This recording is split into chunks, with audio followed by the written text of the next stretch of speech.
Hi, everybody. Thomas here. And what we're going to do, we're going to do a podcast. And this podcast has been from 2018, um, and it's pre recorded. And I'm going to play this for you guys. This talks on diabetes and also keto diets. And what we basically will be listening to will be a conversation between myself and W. Barry's Phillips. Um, what you will see, or what you will hear with your ears, is the conversation. And hopefully, you guys enjoy it. I uh, have this, and I'm going to play it for you now. I'm going to from time to time just make mention of what we're doing here. But basically, this is going to be a podcast, but it's a podcast that's um, mixed with humor and a lot of good points here. So I'm going to start the stream in just a second, okay? So this is going to be the Healthy Apple Tree podcast that I should have had out over 5 years ago. But anyway, I'm going to start it now. Long. And he knows me too damn well. So I'm over at his home, and he invited me over here to share some liquor refreshment, adult style. And then also we're going to talk about some topics. But the key thing I want to talk to him about is his diet and how his health has been going. A couple weeks ago, a couple months back, I did a dichotomy between various people. Remember the podcast with my son and how he deals with his attitudes about eating and how he likes to eat and what things that he looked forward to in doing proper diet and exercise. He's also tries to be an athlete. Then I also brought my nephew Aaron. He's in his mid-30s, and he has been trying to leave me alone, man. He's a character, but Aaron, he's my nephew, and we've been talking to each other for a long time. Oh, excuse me. Sorry. He's a character. But anyway, we talked to him about his diet and that. Then we also talked to my brother-in-law, Michael, and we talked to him, and then also talked about some spiritual quest also with him. And now we're going to speed this up to my best friend and brother. His name is Barry Phillips.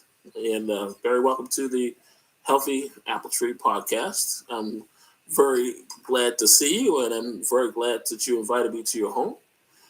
Say hello to the folks. Hello, folks. And I'm glad to be here. Okay. And tell them a little bit about you. Don't say anything, but just briefly, what do you do, and how do you deal with eating? Well, wow. Where do I start? Just start at the beginning or at the end.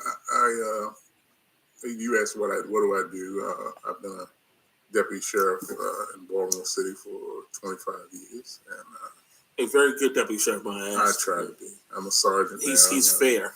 Try to be fair while working at domestic violence unit. But as far as health goes, I've struggled with weight probably since we've been teenagers. I think I've struggled with weight in my 20s. I became overweight. In my 30s, I lost weight. I gained it. Just yo-yo dieting. I've tried different diets. I won't say I've tried everything, but I've tried different diets, and it haven't seemed to work except for one. Probably the most current diet now is most recognized as the keto diet, or low carb, high fat. That has worked pretty well for me. I tried that about a year, I guess about a year and a half ago. And I was 356 pounds, and I was considering bariatric surgery. And I came across a website called dietdoctor.com. And Dr. Einsfeld was a Swedish doctor. Swedish chef. Yeah, Swedish chef. Worked there. I'm sorry. But we love the Swedish chef. Long story. Sorry about that. His diet program consisted of the LCHF, he called it. Now he's converted. LCHF was the low carb, high fat diet, which now, if you go on his website, it's called the keto diet. So basically the same thing. It's eating good food. They teach you intermittent fasting and eat when hungry and only eat till you're satisfied. And that has worked for me so far. I've lost about 65 pounds. Well, that's fantastic. Well, that's good. That's very good. So this has been going on for how long? Probably like a year and a half. Yeah. Mm-hmm. I'm trying. The last few months, in my family, not me directly, we've had some health challenges that kind of slowed me down, but I'm trying to get back on track. But it is a sustainable diet. If you look into it, it does require you to give up a lot of things that we're used to. Like one big thing that I had to give up was bread. Yeah, and that was huge. But breads, pastas,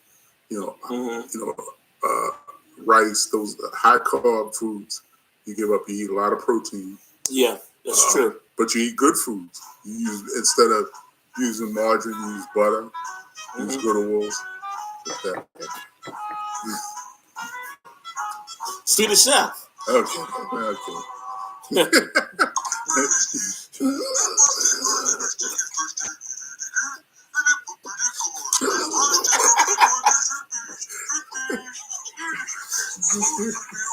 Okay, buddy. I just had to do that. You use good foods. I cook with butter. I cook with olive oil. We eat a lot of protein. Yes, we do. And a lot of vegetables. And it like I said, it's sustainable. It's very sustainable. That's good. Good. Very good. Then I'm going to draw you back a little bit here, okay? Let's talk about the way we ate as kids, okay? So I want to ask you the way how we used to eat when we were kids, when we were growing up, okay? As opposed to kids of today. And you've seen how they eat and seen how we eat. Oh, yeah. Okay. Absolutely. So can you draw any conclusions about what we're seeing? Can you see any differences? And yes. Okay. Yes. So why don't you go ahead and put that? One huge difference I've noticed is that children of today, they tend to eat probably a larger percentage of their diet is fast food. True. High carb. True. High saturated fats. At least when we were younger, and we're both in our 50s. So when we were younger, we did eat fast food, but it wasn't an everyday diet. So we ate. Our parents cooked most of the time. We ate real food. Just as I was speaking about earlier. And the occasional fast food is what we ate. Some French fries, maybe at McDonald's or something. But kids of today, they seem that every meal is fast food or something fast food related. And as probably most people can see, there's a growing trend of obesity in our young children. Yeah. I want to piggyback on what you said because I agree with you, what you said about childhood obesity. I think when we were growing up, there was a lot more people outside exercising also. I remember when especially you and I, we would be outside riding the bikes. Yep. We'll be, even though we would eat. That was our summer. We rode bikes. Yeah, we rode bikes and we played basketball and we did a lot of things. We walked miles. We didn't have, and the thing about it was we didn't have the money to go to McDonald's. Yeah. That was always a factor with us. I mean, and then the second thing with us is that we didn't care about fast food. You know, we ate when we wanted to, when we needed to, but we just enjoyed each other's company. Now, the thing about today's kids is that everything seems to be automatic with them. They seem to go to McDonald's because that's what they do now. They get into social media. There's McDonald's. They have Wi-Fi now. They have all your friends are going to be there. So there's really no access for exercise as it should be when we were growing up. Right. If I can expand on what you just said, like you said, the parents, the children, you look at the parents because today, the children, their parents are probably in their 30s and 40s, and they themselves, ate that way. Yeah. Or we can eat that way. So they're feeding their children the same way. So their meals, what are we going to eat tonight? They go to McDonald's, they get the value meal or whatever, which is loaded with saturated fats. Dairy Queen, Burger King. This is every night. Domino's, pizza, Papa John's. This is every night. High sugar, high fat, high saturated fat. And as we know that these things lead to later in life, we see obese, adults. Their parents are the result. It's almost like they should be looking in a mirror. I guess what I'm trying to say is the parents of these children of today. A child is 12 right now, and their parent is, let's say, 30, and the parent may be obese because they're eating like that. They should be more concerned with, hey, look, I don't want my child to end up like this, but it's not that way. They're still eating that way, and they're still teaching their children to eat that way. We have a huge obesity problem. Yeah, and that's definitely true because the national average of obesity is now almost 70% now. And it's a real tragedy. But the thing is that there's an economic model going on with this. It's because even though you want to eat the best you can, you really can't because a lot of people don't have enough money to go to the places to get the really good food. I know there was one situation where when I was in the nursing school where they had a study where they had two people or two communities. One community was across the tracks, and all the people they happened to be African American, and they had no access to fresh fruit and vegetables. Where across the tracks there was another economic situation going on where the people did have access to better markets where there's a lot more fresh foods available. And it seemed that these people who had the better market, had the better access, had better lifestyles. And it's to me that there is an economic model that plays in this situation also.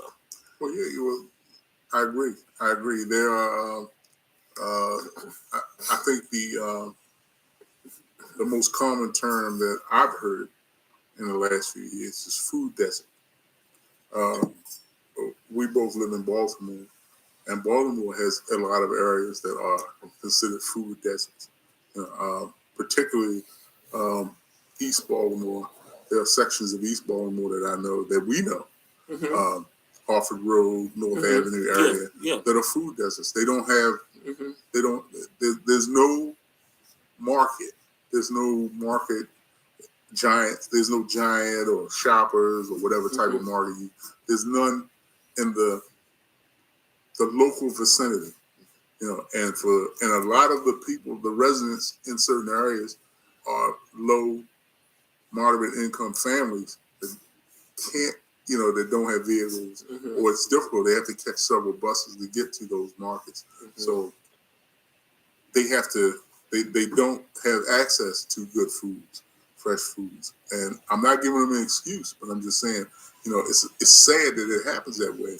But from my standpoint as a law enforcement officer, I understand how those food deserts become, because they did have markets at one time. But then you have, in those low-income families and those low-income areas, you have a lot of pilfering, a lot of shoplifting. So a market that we use, let's say a medium, a moderate income, or a middle income family. It goes to Shoppers, it was a Giants. They don't have that access because Giants can't survive, or Shoppers can't survive in those low income because of the theft and because of the shoplifting. So they lose that, and then everybody suffers. So yeah, it's a tragic situation. Yeah, I've thought about that. Because as you people live in these areas, they don't have the proper access to proper foods. But then there's also a certain percentage that's pilfered away, and that prevents people, or like Giant, going into these areas because they have only so much that they can really account for. And this is a business. This is not, I can give you everything. No, this is a business, and have to have a profit too. There are communities right now that I can point out that of. You and I have traveled through right now, and that their primary market right now is like Family Dollar. Yeah. Or one of those stores. Yeah. And they'll carry, that's not good. That's not good, wholesome food that they carry. But the families in those locations, they shop there just as if they were a supermarket, because that's all they have. Yeah, that's all the access they have. Exactly. Yeah. I mean, Family Dollar is, at least they're making an attempt to at least serve these areas. True. And they're not. And the thing that gets me is that these people in these areas, they get taken advantage of too by the stores that they do have to. By overpricing. Sure. But I understand. And under quality food. Exactly right. Absolutely.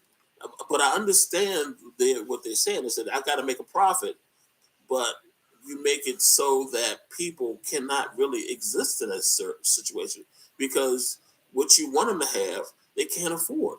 So you're really forced into your budget is really forcing you into a really bad lifestyle. Sure, absolutely. So it's a sad situation. Yeah. And it's a trickle down effect. Yeah. Because the children that we see, the adolescent children that we see that are obese, that are surviving off of McDonald's and Burger King. Yeah. This is the reason why. Yeah. And the corner we have in Baltimore, we have a lot of corner Chinese food. That aren't really Chinese food, but but they're just high fat. They're just high cholesterol, high fat, places, and it's bad. Well, I'm going to switch gears for you, Barry, and then we're going to talk about your diet, this keto diet. Now, I heard a lot about it, and I haven't read that much up to it, but it kind of reminds me of the South Beach diet. It is. It's similar. It's very similar to the South Beach diet. It's similar to the paleo diet. Yeah. In that it's protein based. As a protein, vegetables, no carbs at all. Or very low carbs. Yes, we should say. Keto is basically no carb. If your listeners go to YouTube, there's a lot of YouTube channels now, or YouTube pages that people post recipes for keto recipes, which actually are really good. Some of them are really good, and they would help you if you were interested, help you to try it. But I'm a testament. Like I said, I was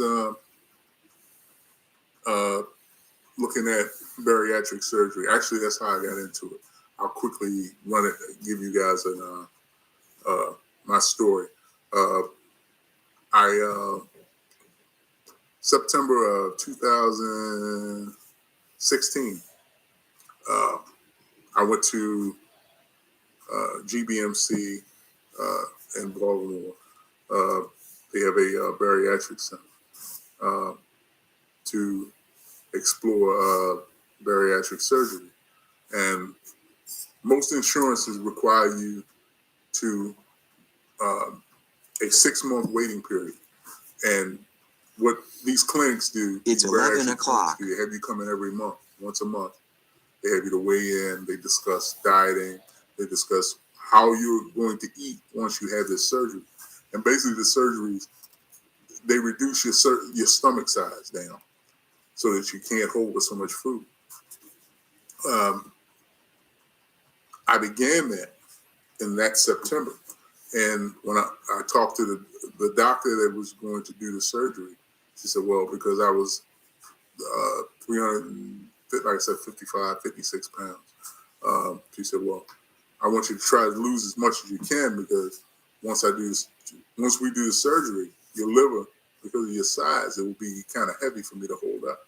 So the more weight you lose, the easier it will be for me to go in and cut your stomach down. Fine. So I began, and that's where I discovered dietdoctor.com, and I started trying to eat. I went in there, I looked at it's the low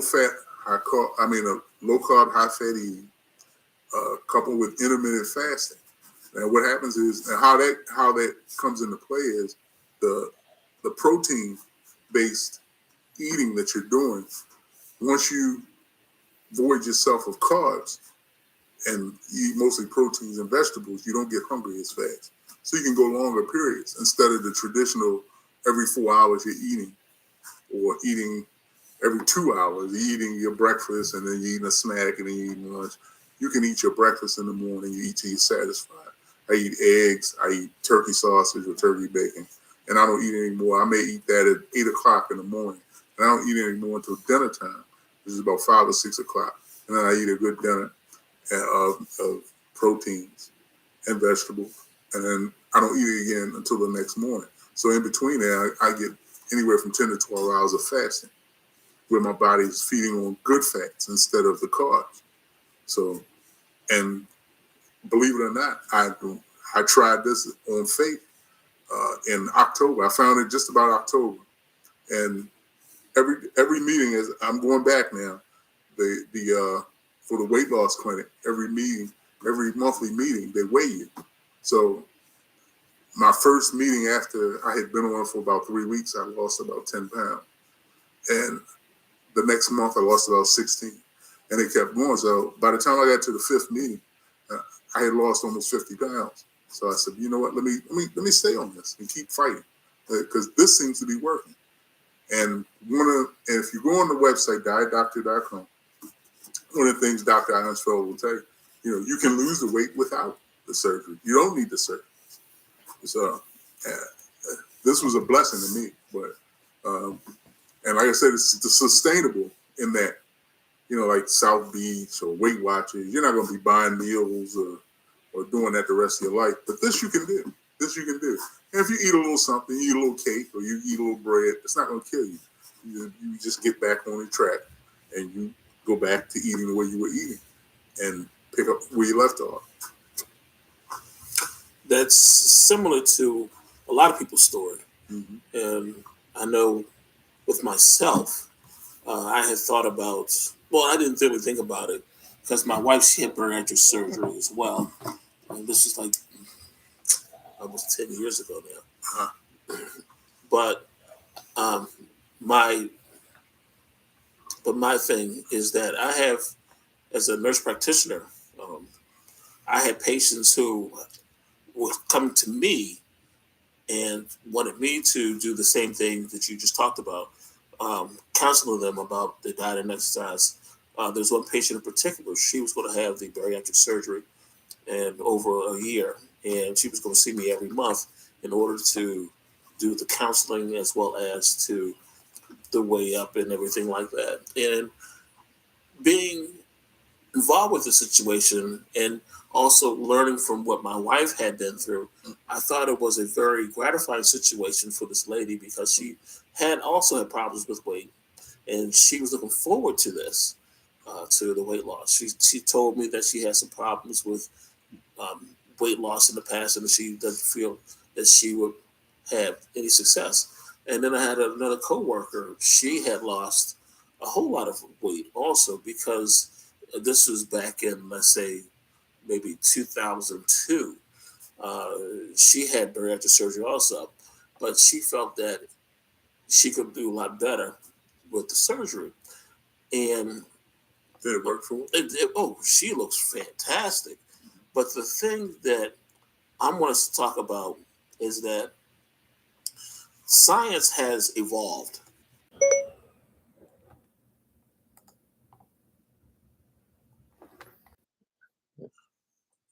When you're talking about bariatric surgery, it was a nouveau thing.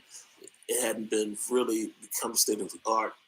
Now, bariatric surgery has been proven to be beneficial for a lot of people.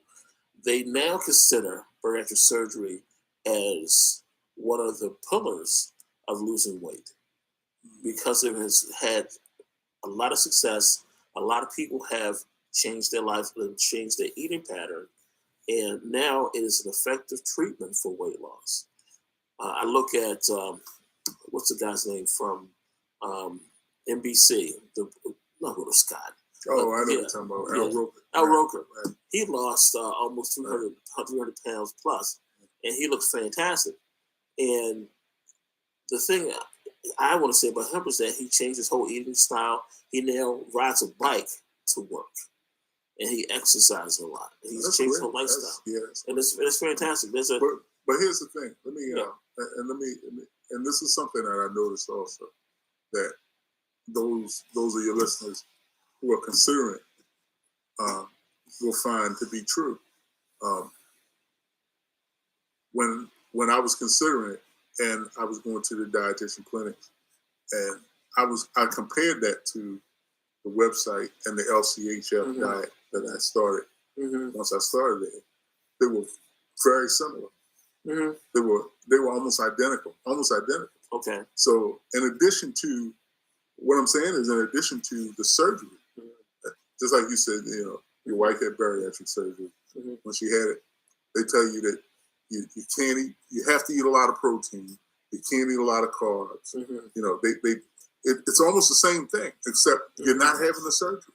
Yeah. So you can almost do it. You can do it without the surgery. It sounds cool. Yeah. But it does require commitment, and it does require you to give up some things that we're used to. Yeah. We've been eating a lot of breads, and we eat a lot of pastas, but the biggest help for me, and like I said, and please, I'm inviting you yourself to go onto the website and explore it. They even have it's free. The website is free, but they have a membership section that gives you access to more videos and recipes and diet plans on how to eat. And it's like $9 a month. So I had so much success. I joined I paid the $9 a month to have the access, and just because I want to help them to keep this going, paying it forward. Okay. Because it's good. I invite you to go to the recipes themselves help you to get forward, to move forward. Okay. Because even though you're cutting out a lot of things, there are some things you don't have to cut out. True. Like True. Cheese. We don't. We eat a lot of. We do eat dairy. We eat some cheese. Yeah. In addition to a lot of protein, a lot of vegetables. We use heavy cream. I use butter. I hadn't used butter in years because dieting, I was like, oh well, you got to use margarine, and you got to use the cooking spray. Yeah. I cook with butter. And I lose weight, and I'm losing weight, and the food tastes good. Yeah. So that's what you want, but you're not piling it on. You're eating until you're satisfied, and you stop. Yeah. That's it. And you try to go as long as you can before you eat again. Okay. It's that simple. It's that simple. You break the cycle of the breakfast, lunch, dinner cycle. You're breaking that cycle. Okay. Right. So you eat in the morning. Maybe my cycle is I eat in the morning, and I eat. Okay. I don't even eat lunch. Okay. Lunch is not even in my cycle anymore. Okay. And there's different ways you can do it. You can adjust that cycle to your work schedule, to your lifestyle. You can adjust it. You know, you may want to fast. You may want to extend your fast instead of 12 hours. You may want to extend it longer. A couple days. It doesn't hurt. Okay. It doesn't hurt, and it actually helps because your body starts. When it starts, they call it keto because it focuses around ketosis, getting your body into ketosis, where it's in the ultimate fat burning mode, where it's going to burn the most calories. Now, you don't have to get into the ultimate, but if you stay along the line of keto, you will lose. Yeah. You know, the ketosis is supposed to help you lose faster or lose more weight, but like my doctor said, even though he understands keto. Like he said, you know, you don't put it on overnight. You're not going to lose it overnight. So it takes time for you to gain the weight. It's going to take a little time for you to lose it.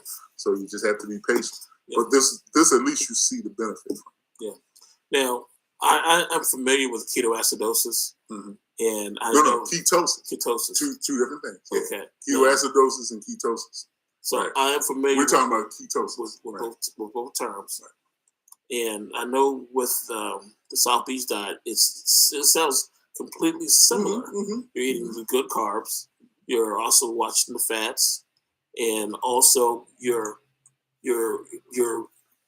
eating a lot better, healthier foods, which is good. And this is the best part that I didn't tell you. If you once you go in there, you don't have to count calories. Yeah, and that's the best part. Yeah. You're not counting calories when you're eating. That's what he's stressing. I thought that was the best. That to me was the best. It was like because you know, and every day you're like, well, you know, I had 200 calories here. I had this bill. No, you're eating good food. You eat until you're satisfied. And that's it. What about cheating? Do you ever cheat? Yes. Cheating happens. Cheating happens. Okay. So case in point. You brought over some of your wife's cake that she made. Okay. I probably will get a piece of that. So I'm not gonna cheat. But you have to get back on that horse and keep moving. Yeah. You know, yeah. Well, I know that we are human and we all can make mistakes. Yeah. But cheating is something that happens. So when you do cheat, do you feel bad about when you did, or do you just, you know? I did. I used to, and I understand that, but no, not anymore. I mean, it's just it's an understandable. It's a necessary evil. Yes, you think it because in any diet, yes, you know, there's going to be a moment that you're going to veer, especially if it's going to change. If it's not something that you can sustain the rest of your life, you're going to change. Yeah. You know, it's not that meaning. Me saying that meaning, okay, well, I'm not going to eat any sugar. I can't have any sugar in this diet. Does that mean for the rest of my life I'm not going to have a piece of cake or a piece of pie? No. Somebody's I'm going to eat a piece of pie, and I'm diabetic. I'm going to eat a little something.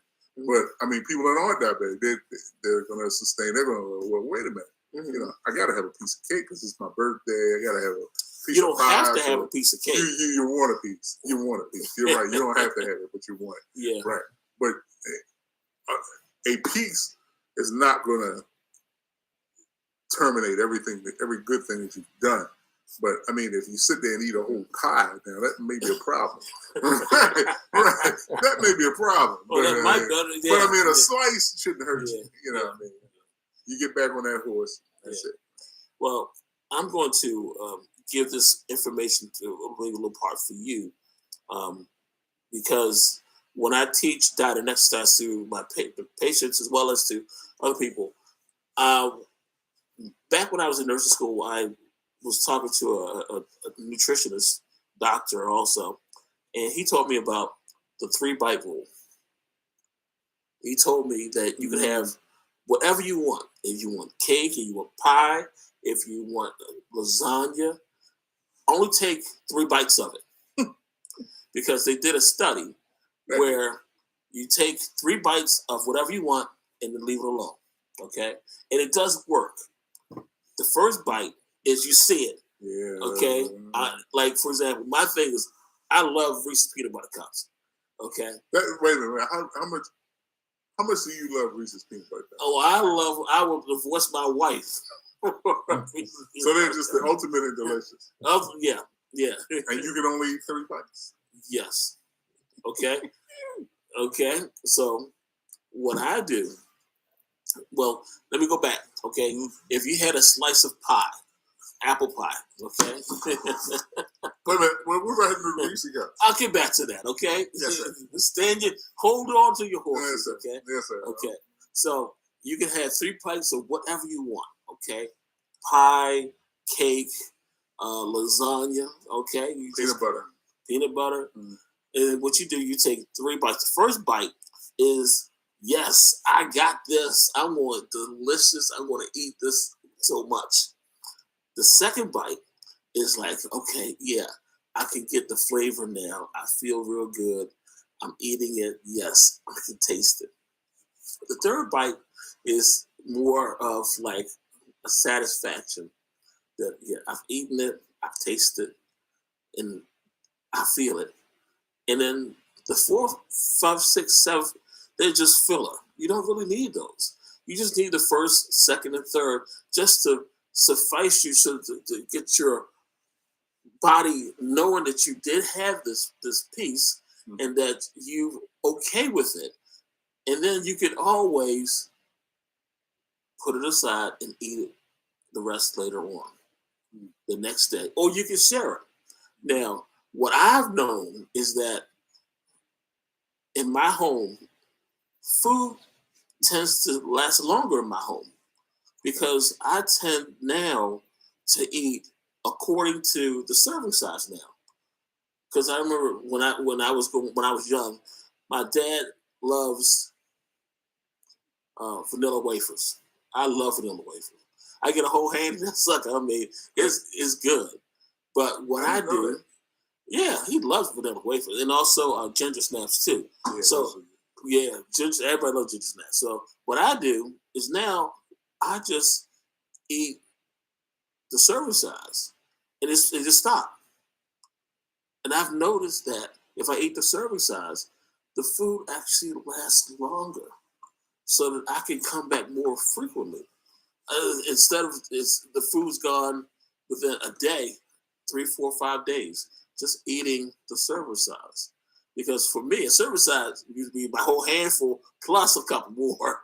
But now if you eat the serving size, you're eating a slower rate, you're getting satisfied a little earlier. Plus, there's a better outcome too because your food lasts longer. Now, back to the Reese's peanut butter cup. Okay. Now, you know there's only 2 of them in there, right? So, what I would do is I would eat the 1 cup and I throw it away. Throw the other cup away? Yeah. Okay. You know why? Why? They make more. They make millions of Reese's peanut butter cups. That 1 cup that I'm going to throw away, is it going to change anything? No. Is it going to change anything for you? No. Okay. The thing about that is I can keep it, I can share it, or I can just throw it away. And that's the beauty of what he told me about the 3-bite rule, is that you don't really need to have all that with you. Yeah, go ahead. I'll give you a challenge. Okay, all right. For a month. And we come back to your podcast. All right, I'm up. All right. Oh, he's in March 1st. March 1st. I want you to give up. I want you to give up breads. I've already given breads. I don't. Listen. Breads and pastas. I want you to give up and sugar for a month. I'm going to be for a month. I've already done it. Okay. For a month. I don't want none. None. I've already done it.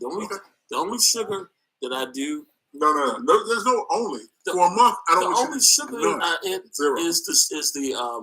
is the imitation sugar that we use, the Tivia. I got it. Okay. And the Splenda. Okay. Right. I have no sugar in nothing. Right. Okay. I don't even eat pasta. Okay. I don't even eat bread. No. Okay. Yeah. Right. And also the cosmic thing is that you should eat bread at the end of the meal than at the beginning of the meal. The reason why. Hold on. Let me just say it. If you eat the bread at the end, you're already full, so you're not going to eat as much bread as you did at the beginning of the meal. Right. That's what it is. And what were you going to say? But it's not eating the bread. It's not when you eat the bread. Mm-hmm. It's eating the bread itself, mm-hmm. because that bread turns to sugar. Mm-hmm. Right. Mm-hmm. So, which is carbs, mm-hmm. and it's just it defeats the purpose. You're not going to lose anything by eating. So, don't eat any of it for a month. Just no breads, no pastas. I already do that. Just for a month. Yeah. Have you eaten any bread this month? I did have a sandwich today. Yes. No sandwiches. Yeah. If you eat a sandwich, take the bread off and just eat the meat.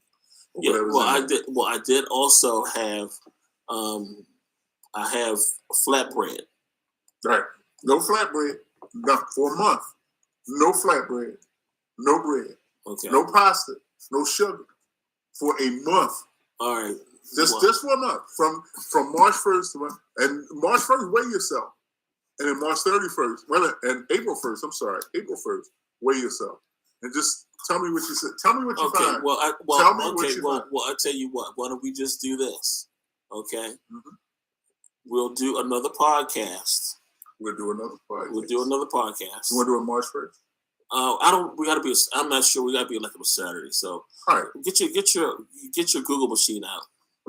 And because we're gonna get my eye.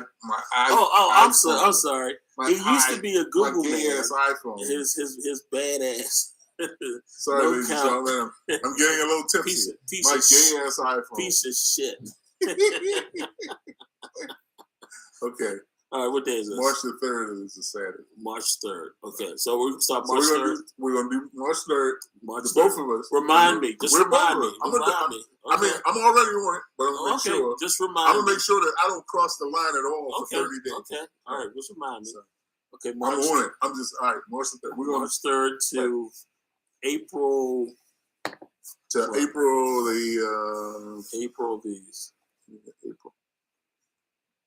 the first Saturday? Yeah. Okay, that'll be the 7th. April 7th. Okay. Yeah. All right, April 7th. Yeah, because I work that weekend. So what I do is I get off of work and I come over here to beat your ass. Okay. Sounds like a plan. And look, I got a scale right in there. I'm going to bring the scale out. The first day we'll measure and then